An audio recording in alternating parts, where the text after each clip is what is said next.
सलाम, नमस्ते, सत श्री अकाल। मैं हूं रजा और आप देख रहे हैं रजाग्राफी का अंतरराष्ट्रीय प्राइम टाइम शो। पूरी दुनिया की तमाम बड़ी खबर आसान और सिंपल भाषा में आपके सामने। मोहतरम हजरात, बड़ा अपडेट पाकिस्तान और सऊदी अरब के बीच का है। आपको याद होगा कि पाकिस्तान और सऊदी अरब ने डील की थी, मिलिट्री डील, डिफेंस डील।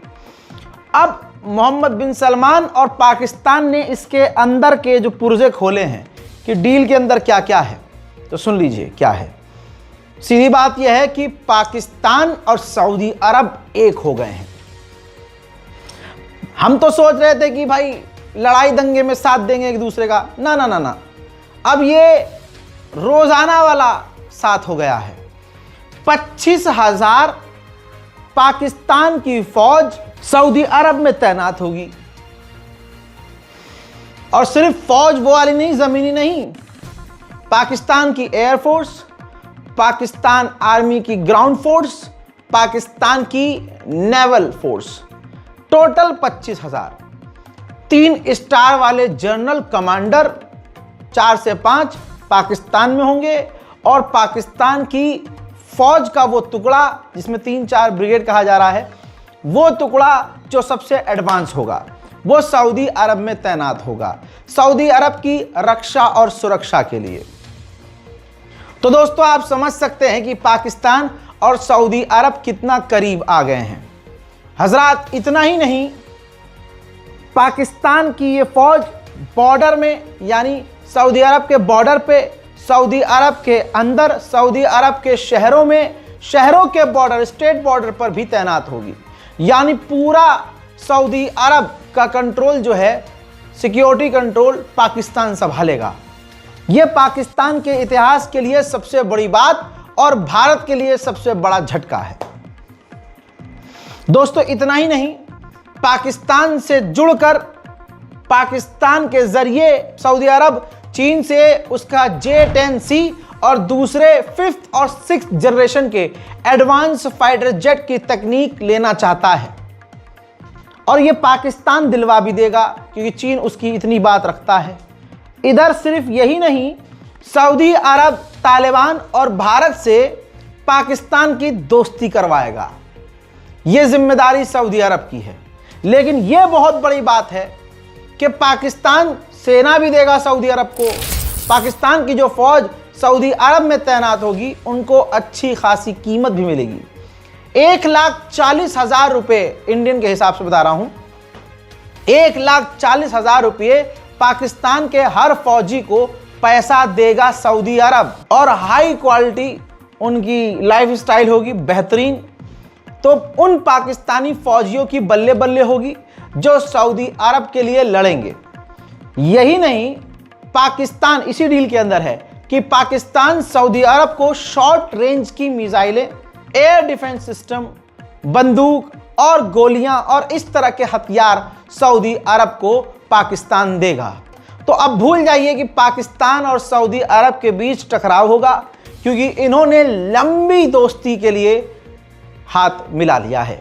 ये भारत के लिए बात अच्छी नहीं है। सबसे बड़ी बात तब आई, पाकिस्तान शुरू से कह रहा है कि हम मुस्लिम नेटो बना रहे हैं, नेटो, मुस्लिम नेटो, जिसमें मुस्लिम देश आ सकते हैं। पाकिस्तान ने दिमाग ये नहीं लगाया कि वो कहे अरब नेटो, पाकिस्तान ने कहा कि मुस्लिम नेटो देश बना रहे हैं। अब कमाल की बात यह है कि हमारा समय खराब चल रहा है या पाकिस्तान की सरकार का अच्छा समय चल रहा है, यह आप डिसाइड कीजिए। वरना गोबरखोर तो कहते ही रहते हैं फलाना है तो मुमकिन है।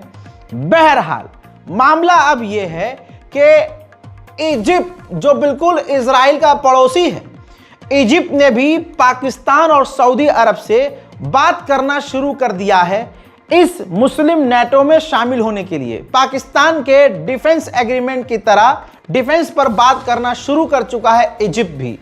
आंकड़े ये आ रहे हैं और अंदाजा ये लगाया जा रहा है कि इजिप्ट भी बहुत जल्दी इस ग्रुप में शामिल होगा। लेकिन दूसरी तरफ पाकिस्तान की सिरदर्दी पाकिस्तान के अंदर है। अब तालिबानी आतंकवादी जो तहरीके तालिबान पाकिस्तान है, वो पाकिस्तान के आर्मी चीफ को धमका रहा है और चैलेंज कर रहा है कि तुमने अगर मां का दूध पिया है तो सामने आओ और हमसे लड़ो। और ये पाकिस्तान के अंदर रहकर टीटीपी पाकिस्तानी आर्मी चीफ को चैलेंज कर रहा है। ये पाकिस्तान के लोगों की मजबूरी है कि वो अपनी देशभक्त की कैटेगरी से बाहर नहीं निकलना चाहते और वो इस खबर को एक्सेप्ट नहीं करेंगे। लेकिन मैं आपको सबूत दूंगा और हम पाकिस्तान की आवाम की टेंशन समझते हैं कि भाई वो बेचारे कुछ नहीं कर सकते, क्योंकि अगर कुछ बोलेंगे तो देश के गद्दार कहलाएंगे, कबूल कर लेंगे तो बेइज्जती महसूस करेंगे। लेकिन पाकिस्तान में जिस तरह से आतंकवादी संगठन इस्लाम और दीन के नाम पर पनप रहे हैं चोला इस्लाम का पहनकर, ये पाकिस्तान के लोगों के लिए खुद खतरा बन रहे हैं। आने वाले कुछ ही महीने में आप देखेंगे पाकिस्तान के अंदर बड़े हमले होंगे, पाकिस्तान में बड़े धमाके होंगे, क्योंकि जब मुहर्रम आता है तो पाकिस्तान में एक खास समुदाय को निशाना बनाया जाता है और पाकिस्तान की सरकार खामोश रहती है। पाकिस्तान में सारे ही मुसलमान हैं लेकिन मिलकर कोई नहीं रहता। इत्तेहाद की बात स्टेज पर की जाती है लेकिन जमीन पर वो नजर नहीं आता। जो पढ़ी लिखी पाकिस्तान की जनरेशन है बेशक से वो हक बात बोलने का दम रखती है और आपसी रंजिश को खत्म करती है, लेकिन ये जो आतंकवादी संगठन हैं इन्होंने पाकिस्तान का पूरा बेड़ा गर्क किया हुआ है। पाकिस्तान की गवर्नमेंट इनसे जीत नहीं पाती तो इल्जाम सीधा सीधा भारत पर डाल देती है। अब आप देखिए खैबर पख्तूनख्वा कितना बड़ा इलाका है पाकिस्तान के लिए, और पेशावर का नाम तो आपने सुना ही होगा। लीजिए सबूत आपकी स्क्रीन पर। टीटीपी ने पेशावर जाने वाला जो रास्ता है वहां पर चेक पॉइंट बना दिया है। यहां तक कि पाकिस्तान की मिलिट्री भी पेशावर की तरफ इस रास्ते से, यानी आप खुद देखिए यहां पर पाकिस्तान की फौज है ही नहीं। आप ये नहीं कह सकते कि ये तालिबान या अफगानिस्तान का वीडियो है, ये प्रॉपर पाकिस्तान का ही वीडियो है। और पाकिस्तान के अंदर पेशावर जाने वाले हाईवे पर कई सारे रास्ते होंगे मैं मानता हूं, लेकिन किसी न किसी एक रास्ते पर ये देखिए टीटीपी ने चेक पॉइंट बना लिया है और पाकिस्तान की फौज वहां पर नदारद है। भारत को धमकी पाकिस्तान देने में पीछे नहीं हटता। एक ये वही चीज है जो बड़ी आराम से ये पाकिस्तान किसी को भी दे सकता है, लेकिन पाकिस्तान की सरकार पाकिस्तान के आवाम को नहीं समझ रही है कि पाकिस्तान की आवाम की जो जनरल प्रॉब्लम है पहले उसको सॉल्व करना होगा। जैसे भारत से लड़ने की बात कर रहे हैं और ससुरों के पास टमाटर नहीं है। टमाटर 600 रुपया किलो पहुंच चुका है सिर्फ इस वजह से क्योंकि पाकिस्तान ने अफगानिस्तान से अपना हाथ छुड़ा लिया है। ट्रेड बंद है, बिजनेस बंद है, दोनों एक दूसरे को कोस रहे हैं। हजरत मोहतरम, पाकिस्तान ने एक और संगठन तहरीक-ए-लब्बैक पाकिस्तान, जिसने गाजा और फिलिस्तीन के लिए सड़कों पर उतरकर प्रदर्शन किया, जिन्होंने अपने हिसाब से हक की बात की, आवाम की बात की, उस टीएलपी को भी पाकिस्तान ने बैन कर दिया। ये हाल पाकिस्तान का है। उधर दोस्तों खबर की तरफ आगे बढ़ें तो अमेरिका ने अब तक का सबसे बड़ा बैन रशिया पर लगा दिया है। रूस की जो सबसे बड़ी तेल की कंपनियां हैं अमेरिका ने उसको बैन कर दिया है और इसका असर पहले दिन से ही रशिया पर पड़ना शुरू हो चुका है। दूसरी तरफ यूरोपीय यूनियन ने 19वां पैकेज बैन का रूस पर ठोक दिया है। इस बैन के अंदर प्लम्बिंग के सारे सामान, पाइप, टॉयलेट के सामान, टॉयलेट शीट, वो टोटियां, इन तरह की चीज़ें जो रशिया में नहीं बनती वो बाहर से इंपोर्ट करता है यूरोप से, उन कंपनियों को भी यूरोपीय यूनियन ने ब्लैकलिस्ट कर दिया है। और हालांकि इसके अलावा सैकड़ों चीज़ हैं जो अब रूस के अंदर नहीं मिलेंगी। इस बैन का असर अब सारी दुनिया पर पड़ रहा है। जो रूस के साथ थे अब मजबूरी में वो भी पीछे हट रहे हैं। चाइना की भी कई सारी कंपनियों ने बैन रूस पर लगने के बाद रूस से ट्रेड कम कर दिया है। ठीक इसी तरह से भारत, मोदी सरकार छाती पीट पीट के रशिया को अपना दोस्त बता रहे थे और ट्रंप की बात सही साबित हुई। मैंने 3 दिन पहले कहा था, पूछा था कि झूठा कौन, मोदी या ट्रंप।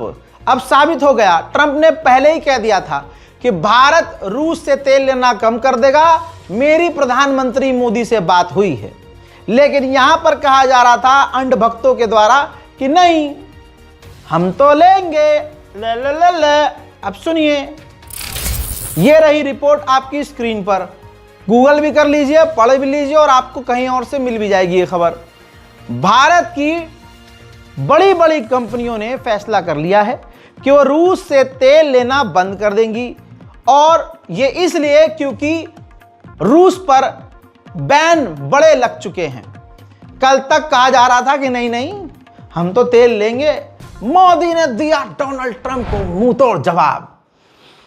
भारतीय जनता पार्टी पूरी तरह से रूस के साथ, ये है जी, निकल गया सारा पानी, लाल आंख दिखाएंगे। मोदी का जो बेस्ट फ्रेंड है रिलायंस कंपनी का मालिक, रिलायंस कंपनी भी अब रूस से तेल लेना बंद या बिल्कुल कम करने वाली है। तो झूठा कौन साबित हुआ, ट्रंप या मोदी? सोच के दबाइएगा, क्योंकि जिन लोगों ने बटन भाजपा का दबाया था आज उनका गला दबा हुआ है, लेकिन बेचारे चीख भी नहीं पा रहे हैं। इन तमाम चीजों के बाद व्लादिमीर पुतिन ने झुकने से मना कर दिया, कह दिया कि हम इंडिपेंडेंट मुल्क हैं, हम किसी पर निर्भर नहीं हैं, हम नहीं झुकेंगे। और अमेरिका ने जो ये एक्ट किया है ये अनफ्रेंडली है, ये दोस्त नहीं करते। सुनिए। Now, regarding the new sanctions, first of all, there is nothing new here. Yes, they are of a serious nature for us, of course, this is understandable. And they will have certain consequences. But still, they will not significantly affect our economic well-being. This, of course, is an attempt to put pressure on Russia, but no self-respecting country and no self-respecting people ever... आइए दोस्तों, ये सरकार भारत के लिए, Bharatiya Janata party की सरकार भारत और भारतीयों के लिए कितनी पनौती साबित हो रही है आप सोच भी नहीं सकते। जो आदमी चीन को लाल आंख दिखाने की बात कर रहा था, अब उससे अपनी 56 की छाती चिपका रहा है जाकर।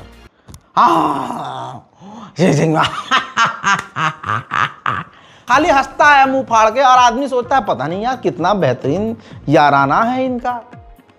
चाइना भारत के लिए बड़ा खतरा बन रहा है, हर दूसरे दिन खबर आ रही है, लेकिन मोदी और मोदी जी के भक्त, उनकी औकात नहीं है कि सड़क पर उतरकर चीन के खिलाफ नारा भी लगा सकें।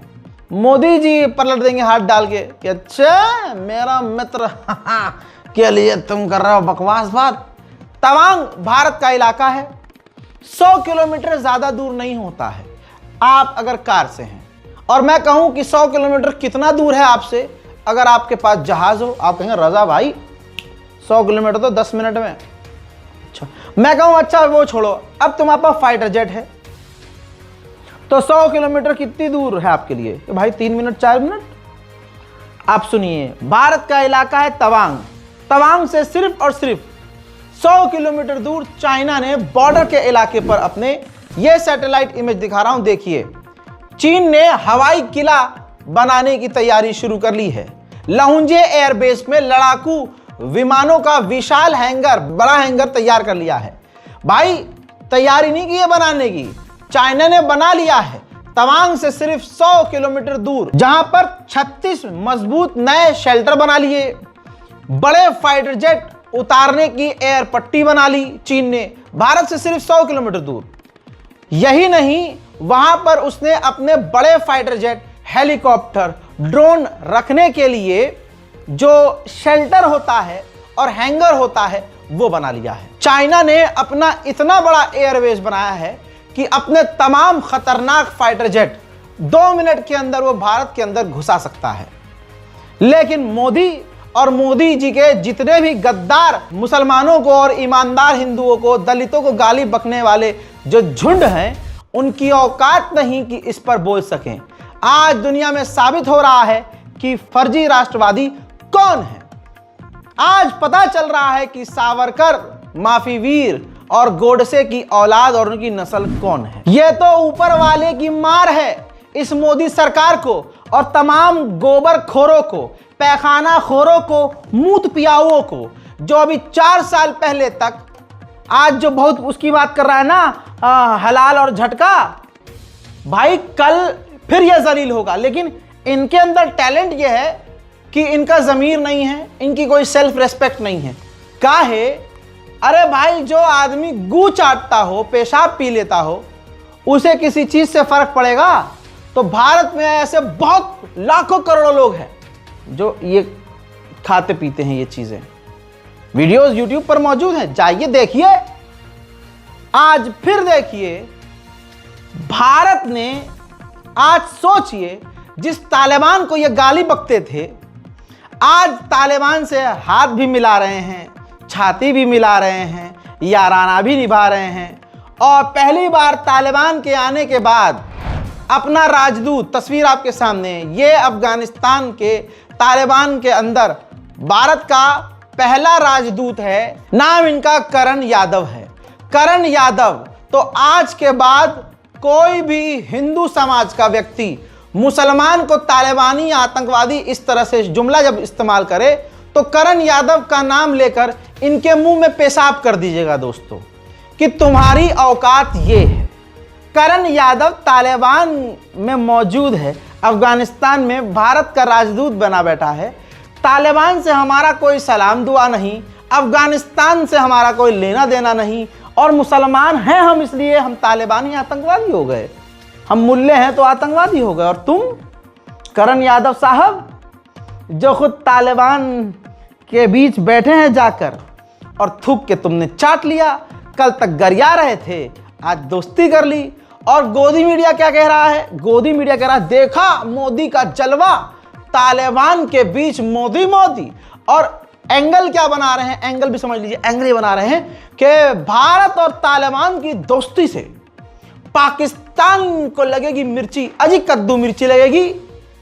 जली तो तुम्हारी है कि तुम्हें पता है कि हमने थूका हुआ चाटा है, लेकिन उस मुद्दे को गायब करके नहीं बहुत सारी विफलताओं को सारे थूक के चाट, जैसे थूक कैसे चाटा, पता कैसे थूक दिया, आप चाट लिया इन्होंने।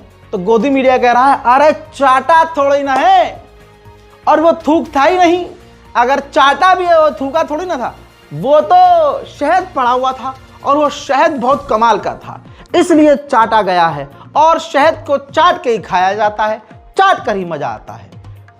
पूरी जनता को मैनिपुलेट किया जा रहा है, लेकिन एक कौम है अल्लाह की, उसको अच्छे से पता है कि हमें बचाने के लिए हमारी तरफ से, क्योंकि हम तो जवाब दे नहीं सकते और हमें कुछ ऐसा चाहिए नहीं कि हमारी कौम को नुकसान हो, तो हम अल्लाह की जो कौम है, अल्लाह हमारी तरफ से जवाब देने के लिए है। और ये 4 साल के अंदर ही जवाब दे दिया गया है। थू, कल तक आई लव मोहम्मद लिखने पर गिरफ्तारी हो जाएगी, मकान तोड़ देंगे। अच्छा, तालिबान भारत में आया, ला इलाहा इल्लल्लाह मुहम्मदुर रसूलुल्लाह झंडा लगाकर दिखा दिया तुम्हें कि देखो तुम्हारी ये औकात है। और ये जो हिंदू मुसलमान नफरत करवा रहा है ना तुम्हारा नेता, ये बस गरीबों पर ही है उसका जुल्म। बराबरी की बात आए तो अरब देशों के नेताओं के छाती से छाती मिलाकर दांत फाड़कर हंसता है। मलेशिया के अंदर एशियन समिट है, एशिया के तमाम देश होंगे, डोनाल्ड ट्रंप भी वहां मौजूद होंगे। भारत की तरफ से प्रधानमंत्री को जाना था, लेकिन भारत के प्रधानमंत्री, शेर प्रधानमंत्री नहीं जाएंगे। उनकी तरफ से जयशंकर जाएंगे, लेकिन मोदी जी वीडियो कॉन्फ्रेंस के जरिए जुड़ेंगे। कांग्रेस का कहना यह है कि ट्रंप से सामना ना हो, इसलिए मलेशिया जाने से हमारा शेर बच रहा है। अब सारी जिंदगी भाई अंडवे चीखते रहें, फलाना है तो मुमकिन है, फलाना है तो मुमकिन है। दुनिया को पता चल चुका है कि फलाना है, इसलिए तमाम नामुमकिन नफरतें आज के दौर में नजर आ रही है। भारत की फौज, तीनों सेना, तीनों थल, तीनों सेक्टर की सेना, एयरफोर्स हो, नेवल हो या हमारी ग्राउंड फोर्स हो, तीनों को मजबूत करने के लिए 97,000 करोड़ के हथियार खरीदे जाएंगे, जिसमें एडवांस नाग मिसाइल सिस्टम और एडवांस मशीन गन भी शामिल है। कई तरह के हथियार शामिल हैं। उधर आज तक का इतिहास है, भारत में जिस जगह, जिस स्टेट में चुनाव होता है, वहां अचानक से आतंकवादी भी घुस जाते हैं, वहां पर दंगा भी हो जाता है और मुसलमानों को दबाकर पीटा जाता है। बिहार के वैशाली के इलाके में हिंदुओं ने मुसलमानों की मस्जिद पर हमला किया और मस्जिद के अंदर तोड़फोड़ की। सिर्फ इतना ही नहीं, मस्जिद के अंदर घुसकर संस्कारी समुदाय ने मुसलमानों की कुरान पाक को फाड़ दिया, कुरान की तौहीन की, मस्जिद की तौहीन की, और यह मोदी सरकार ही करवाती है, क्योंकि इस दंगे फसाद से उनको यह पैगाम मिलता है कि देखो हम अगर आएंगे मुसलमानों की चूड़ी टाइट करवाएंगे और करेंगे, और अगर हम नहीं आए तो हिंदू खतरे में है। हालांकि सबको पता है कि हिंदू कभी खतरे में नहीं था, हिंदुत्व खतरे में कभी नहीं था। ये खुद हिंदुओं को डराते हैं और सिर्फ अपनी राजनीति चमकाने के लिए हिंदू मुसलमान करवाते हैं। हाल भारत में यह है कि हमारी ही मस्जिद तोड़ी जाएगी, हमारे ही कुरान का अपमान कराया जाएगा, उल्टा सीधा बोला जाएगा, हमें गालियां बकी जाएंगी, और जब हम विरोध करेंगे तो हम मुसलमानों को ही गिरफ्तार करके जेल में ठूस दिया जाएगा। अब यह बात तो अरब देशों तक पहुंचानी चाहिए। अरब में रहने वाले कुछ अगर मुसलमान ऑफिशियल्स हैं तो वहां यह बात पहुंचाएं, क्योंकि अरब से भारत का चलता है मोटा ट्रेड। जब कतर ने नुपुर शर्मा, जब कतर से आवाज उठी, नुपुर शर्मा क्या ही आग मूत रही थी यहां। जब कतर से और अरब देशों तक यह खबर पहुंची और उन्होंने आवाज उठाई और मोदी सरकार से साफ कहा कि भाई ये क्या चल रहा है, इस्लाम दीन और पैगंबर पर तुम्हारे पार्टी के लोग अपमानित कर रहे हैं, गालियां बक रहे हैं हमारे पैगंबर को। भाई साहब हिल गई मोदी सरकार। तुरंत पता क्या हुआ, नुपुर शर्मा को पार्टी से भी निकाला, और आज नुपुर शर्मा आज तक वो पीछे ही है, आगे नहीं आ सकती, क्योंकि भारत का जो ट्रेड है, भारत की जो दोस्ती है अरब देशों से बहुत पक्की है। इतने दूसरे देशों के साथ पक्की नहीं है भारत की दोस्ती जितनी अरब देशों से पक्की दोस्ती है। और मोदी जी को बहुत तगड़ा सम्मान यूएई और दूसरे देशों में, अरब देशों में मिलता है, तो भाई उनका तो हक बनता है। तो अब मामला यह है कि जो कुछ भी यहां हो रहा है अरब की मीडिया तक पहुंचे, अरब के रहनुमाओं तक पहुंचे, हुक्मरानों तक पहुंचे, तो ये सब कुछ सही हो जाएगा। अमेरिका को पछाड़ने के लिए देखिए, अब अमेरिका की भी इतनी इज्जत बची नहीं है ट्रंप की वजह से। ट्रंप ने पूरे अमेरिका का बेड़ा गर्क कर दिया। अब यूरोप की जो सैटेलाइट कंपनियां थीं अलग अलग थीं, और वो स्टारलिंक अमेरिकी कंपनी को टक्कर नहीं दे पा रही थीं अंतरिक्ष में। तो अब यूरोप की दर्जनों कंपनियां एक हो गई हैं, हाथ मिला लिया है कि अमेरिका की स्टारलिंक को पीछे पछाड़ देंगे। जालिम का इंतकाम तो गैब से होता है भाई, गैब से मदद आती है। आज जो लोग जुल्म कर रहे हैं किसी पर भी, आप देखिएगा इनको कल हम खुद रोते हुए देखेंगे, हम देखेंगे इनको छुपते हुए, हम देखेंगे इनको बर्बाद होते हुए, हम देखेंगे इनकी बादशाहत नाली में बहते हुए, हम देखेंगे उन लोगों को कुत्ते की मौत मरते हुए, कुत्ते की तरह रोते और बिलबिलाते हुए, जैसे अमेरिका का हाल होने वाला है। अमेरिका और इजराइल पूरी दुनिया में जलीलो ख्वार हो चुके हैं। अमेरिका के राष्ट्रपति डोनाल्ड ट्रंप की नीतियों की वजह से उनके बेस्ट फ्रेंड, जो बेहतरीन उनके दोस्त थे, अब वो भी दूर कटने लगे हैं। अमेरिका ने ऑफिशियली वार्न किया है, वहां के ऑफिशियल्स ने, रिपोर्ट आपकी स्क्रीन पर, ताकि आप झुटला ना सके, ना अमेरिका का कोई गुलाम इसको झुटला सके।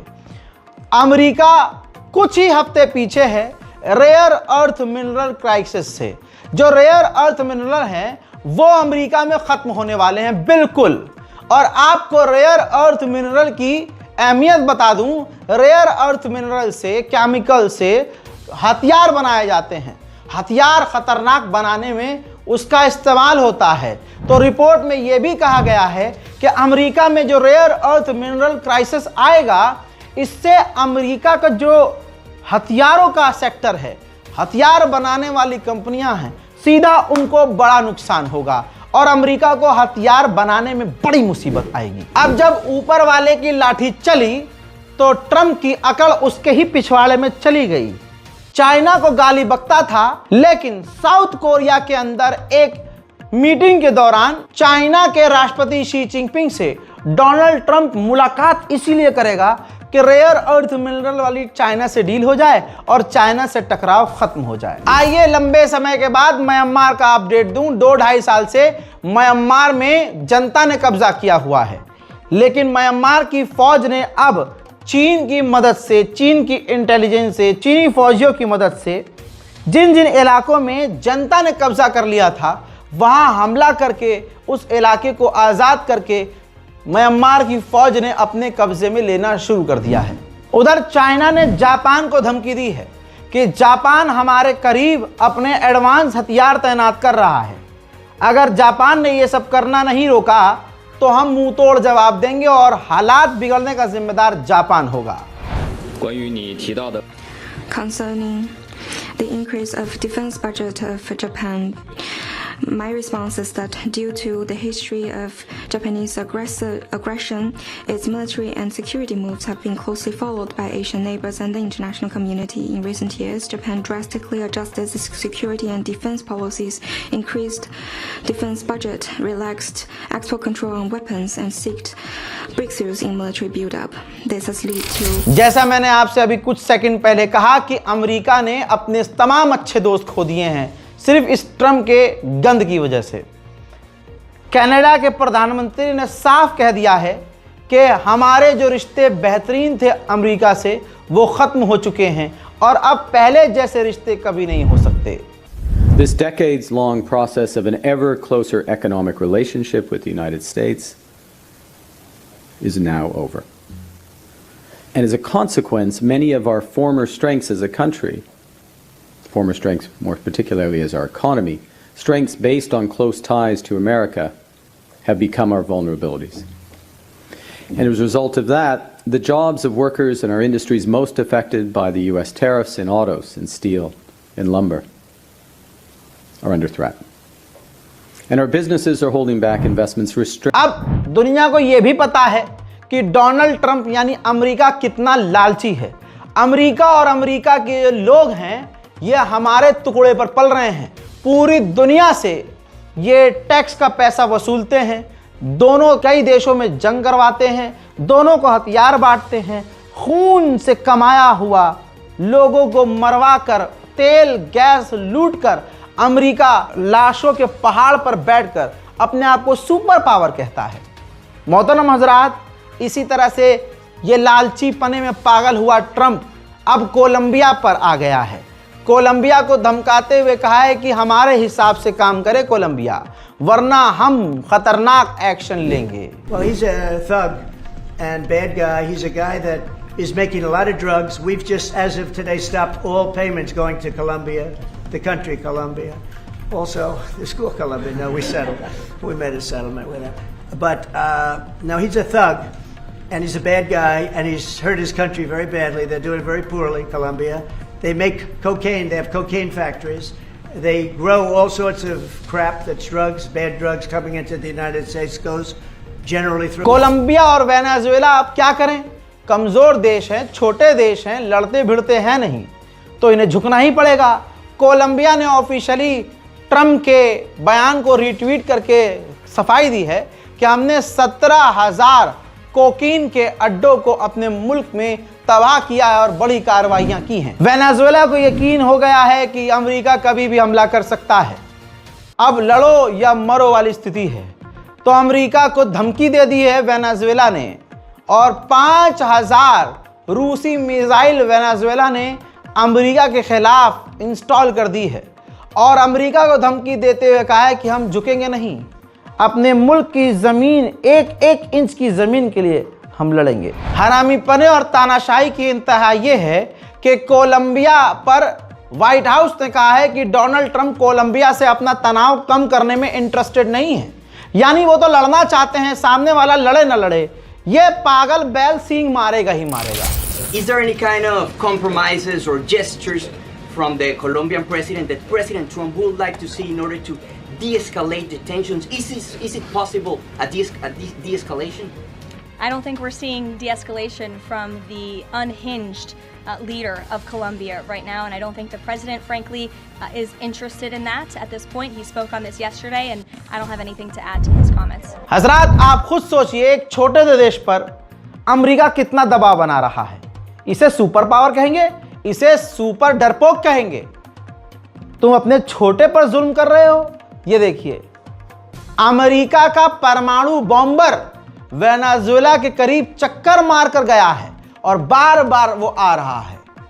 परमाणु बॉम्बर से एक छोटे से देश को डराकर अपने आप को सुपरमैन समझने वाला पिंक जानवर डोनाल्ड ट्रंप। अब आइए बाजू में कोलंबिया से भी चल रहा है इनका। तो कोलंबिया के राष्ट्रपति ने धमकी क्या दी है कि मैं डोनाल्ड ट्रंप पर अंतरराष्ट्रीय कोर्ट में केस करूंगा। उधर अमेरिका बार बार वेनेजुएला और कोलंबिया को डरा रहा है। ये देखिए वीडियो जारी करी है अमेरिका की सेना ने कि जिसमें अमेरिका की फौज बिल्कुल वेनेजुएला के आसमान और जमीन और समुद्र के करीब, इतने करीब कि वेनेजुएला हेलीकॉप्टर से नजर आ रहा है, फाइटर जेट से नजर आ रहा है अमेरिका के। अमेरिकी फौज इसमें वेनेजुएला के करीब, ये तस्वीर वही है जिसे अमेरिकी फौज ने जारी की है। वेनेजुएला के करीब अमेरिका की फौज खतरनाक ड्रिल कर रही है और कहा जा रहा है कि किसी भी वक्त हमला अमेरिका वेनेजुएला पे कर सकता है। वहां बिल्कुल मूसाद की तरह, जैसे ईरान के अंदर मूसाद मौजूद है, वेनेजुएला के डिफेंस मिनिस्टर ने कहा कि हमें मालूम है कि अमेरिका की CIA वेनेजुएला में मौजूद है, लेकिन वो अपने मकसद में नाकामयाब होंगे। Sabemos que la CIA, bueno, está allí presente no solamente en Venezuela, sino en todas partes del mundo donde no haya embajada. Donde haya una embajada, mejor dicho, de los Estados Unidos, allá estará operando la CIA.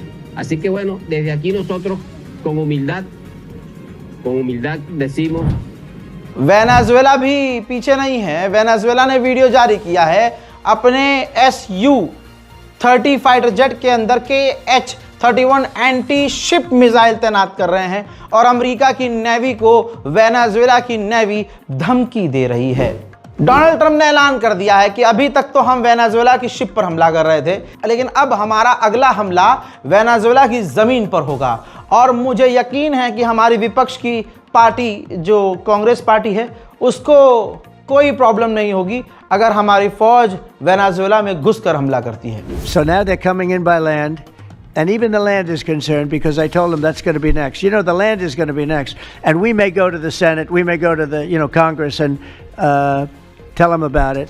But I can't imagine they'd have any problem with it. I think, in fact, while we're here, I think it's a good idea, Pete. You go to Congress, you tell them about it. What are they going to do? Say, gee, we don't want to stop drugs pouring in? पागल हुए इस शैतान ने पहले चीन पर इल्जाम लगा दिया कि वेनेजुएला के साथ मिलकर तस्करी चाइना कर रहा है ड्रग्स की, और हमारे मुल्क में ऐसे बहुत सारे लोग तस्करी करवा रहे हैं जिनको हम अगले हमले में वेनेजुएला के अंदर मारने वाले हैं। आप समझ रहे हो, ट्रंप ने ऐलान कर दिया है, ऑन एयर बोल दिया है कि हम अगले हमले में वेनेजुएला में घुसकर लोगों को मारने वाले हैं। उधर मैक्सिको को भी नहीं छोड़ा ट्रंप ने, मैक्सिको को भी लपेट लिया और कह दिया कि मैक्सिको भी ड्रग कार्टेल चला और चलवा रहा है और साथ दे रहा है तस्करों का। यहां पर तो होना ये चाहिए कि कोलंबिया, वेनेजुएला और मैक्सिको को एक हो जाना चाहिए और फिर अमेरिका का बैंड बजा देना चाहिए। Well, I don't think we're going to necessarily ask for a declaration of war. I think we're just going to kill people that are bringing drugs into our country. Okay? We're going to kill them. You know, they're going to be like dead. Okay? Colombia is very bad. Mexico is run by the cartels. I have great respect for the president, a woman that I think is a tremendous woman. She's a very brave woman. But Mexico is run by the cartels, and we have to defend ourselves from that. हजरात, अंतर्राष्ट्रीय prime time report में आज और अभी के लिए इतना ही। इस रिपोर्ट को शेयर कीजिएगा।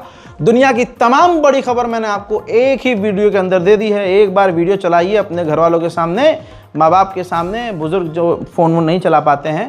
तो आज का टाइम अखबारों का नहीं है, लेकिन ऐसा होता है बहुत सारे यूट्यूबर्स, बहुत सारे चैनल 15-20 मिनट में आपको 2 या 3 खबर देते हैं। हमारा एम ये होता है कि आपके घर के बुजुर्ग, आपके दादा हैं माशाल्लाह, मामू हैं, वालिद साहब हैं, एक बार आपने रज़ाग्राफ़ी लगा दिया या आपने अपने औलाद से कह दिया बेटा ज़रा, बेटी ज़रा, बाबू ज़रा लगा दो ये रज़ाग्राफ़ी सर्च करके, वो अंतर्राष्ट्रीय प्राइम टाइम शो, वो दुनिया वाली खबर लगा दो। तो जब आपको क्लिक करके रिमोट रख के आपके बच्चे चले जाएंगे तो जो बुज़ुर्ग लोग हैं घर के, जो यूट्यूब नहीं चला पाते हैं, मोबाइल में इतने एडवांस नहीं हैं, तो एक वीडियो के अंदर उनको चला के छोड़ दिया, पूरी सारी खबर देख ली उन्होंने। तो दूसरे चैनलों पर आपके घर वाले मोबाइल चला नहीं पा रहे हैं, जो हमारे मतलब दादा की उम्र के लोग हैं, और अखबार का टाइम है ही नहीं, अब ये बेचारे पढ़ भी नहीं पाते, नज़र कमज़ोर है। ये मैं अपना मकसद बता रहा हूँ कि अंतर्राष्ट्रीय प्राइम टाइम शो बहुत कामयाब आपकी तरफ से शो है हमारा, आप लोगों की दुआएं हैं। लेकिन इसका मेन मकसद यह है कि एक वीडियो के अंदर दुनिया की हम तमाम बड़ी खबर इसीलिए देते हैं क्योंकि खबरों में नौजवानों को तो इंटरेस्ट है नहीं, उनको तो दीदी कुछ चीज़ दिखा रही होती है इंस्टाग्राम पर, वो उनको अच्छा लगता है। गंदी अश्लील फालतू चीज़। हमें आजकल के नौजवानों को खबरों के बारे में पता ही क्या है, उनको पिछली गली में क्या हो रहा है उनको उसमें इंटरेस्ट नहीं है। तो जर्मनी, फ्रांस, ब्रिटेन, वेनेजुएला, यहाँ क्या हो रहा है वो घंटा उनको कोई फ़र्क पड़ेगा? क्या हो रहा है भाड़ में जान दो, हमें तो जाके जिम में बॉडी फुलानी है और इंजेक्शन लेना है और बॉडी फुलाकर ऐसे चूतड़ निकाल कर फ़ोटो खींच के सोशल मीडिया पे डालना है और गर्लफ्रेंड बनानी है बहुत सारी और बॉयफ्रेंड बनाने हैं बहुत सारे। ये हमारे समाज की गंदगी है। ऐसे में हमारी कोशिश ये है कि घर के जो बुज़ुर्ग हैं उनको आप एक बार हमारा ये वीडियो चलाकर छोड़ देंगे और अपने काम पे भी चले जाएंगे तो हमारा एक पूरा वीडियो देखने के बाद आपके बुजुर्गों को, घर वालों को और आपको भी पूरी दुनिया की तमाम बड़ी खबर एक वीडियो के अंदर मिल जाएगी। ये हमारी छोटी सी कोशिश है, वरना हम इसके 3-4 टुकड़े करके पूरे दिन का कोटा पूरा कर सकते हैं, समझिए। फिलहाल के इस रिपोर्ट में इतना ही। चैनल को सब्सक्राइब कीजिए। मैं हूं रज़ा और आप देख रहे थे रज़ा ग्राफी अनस्क्रिप्टेड। जय हिंद।